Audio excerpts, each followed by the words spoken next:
Hi friends, అందరికీ నమస్కారం. ఈ వీడియోలో వచ్చేసి చిన్న చిన్న ఖర్చులే మన జీవితాన్ని ఎలా నాశనం చేస్తాయో తెలుసుకుందాం అనమాట. అందుకే మన పెద్దవాళ్ళు చెప్పారు, పెద్ద గాయము ఒకేసారి ఏర్పడదంట. చిన్న చిన్న గాయాలు కలిసే ఒక పెద్ద గాయంగా ఏర్పాటు చేస్తాయి. అలానే మన చేతిలో ఉన్న డబ్బులు ఒకేసారి అయిపోవు. చిన్న చిన్న ఖర్చులే మన చేతిలోని డబ్బుల్ని మెల్లగా చేజారుస్తాయన్నమాట. ఉదాహరణకి ఒక రోజుకి 30 రూపాయలు టీకి, 20 రూపాయలు సిగరెట్కి, పాను గుట్కా ఇలా ఉంటాయి కదా, వాటికి 40 రూపాయలు వేసుకుందాం. అంటే ఒక రోజుకి ఎంత ఖర్చు అవుతుందంటే 90 రూపాయలు.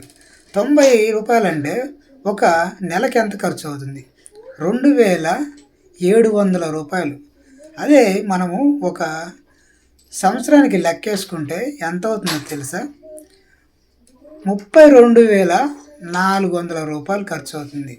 చూడండి, సంవత్సరానికి 32,400 రూపాయలు ఖర్చు అవుతుంది.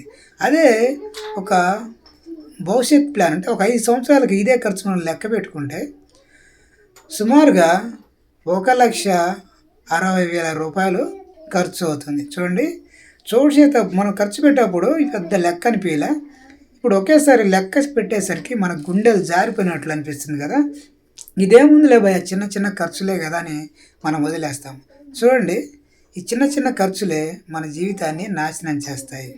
ఒక వ్యక్తి ఉన్నాడు, అతను ఏం చేశాడంటే రోజుకు 3 టీలు తాగుతాడు, 2 సిగరెట్లు తాగుతాడు, అలాగే స్నాక్స్ అంటే కైని ఇలా ఏమంటే తినేయను 40 రూపాయలు ఖర్చు చేశాడు.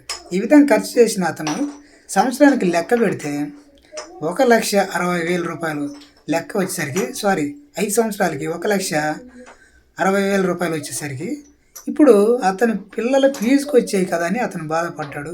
అదే అకౌంట్లో సేవ్ చేసుకుంటే ఎంతో కొంత వడ్డీ వచ్చి పిల్లల భవిష్యత్తు బాగుండేది కదని ఇప్పుడు బాధపడ్డా లాభం లేదనమాట.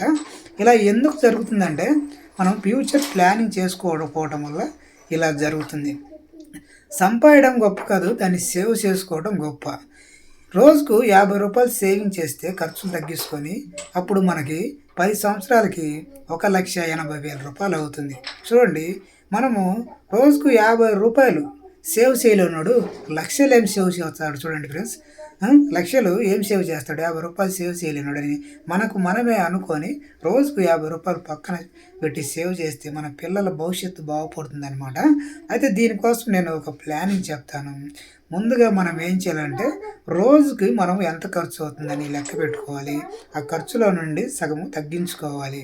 ఇకపోతే మనము ప్లానింగ్ రోజుకి 50 రూపాయలు తీసి పక్కన పెట్టాలి. ఖచ్చితంగా 50 రూపాయలు తీసి పక్కన పెట్టాలి. ఇప్పుడే చెప్పాను కదా, రోజుకు 50 రూపాయలు తీసి పక్కన పెట్టలేనాడు ఇక లక్షలేని సంపాదిస్తాడని. ఇలా ప్లానింగ్ ప్రకారము ఇలా మనం ఖర్చులు పెట్టుకోవడం, మంచిగా తగ్గించుకోవడం బాగుంటుంది. చూడండి, మన జీవితాన్ని చిన్న చిన్న అలవాట్లే మన జీవితాన్ని నాశనం చేస్తానమాట. దయచేసి తగ్గించుకోమని చెప్తున్నాను. నచ్చితే లైక్ చేయండి, షేర్ చేయండి, మన ఛానల్ని తప్పకుండా సబ్స్క్రైబ్ చేసుకోండి.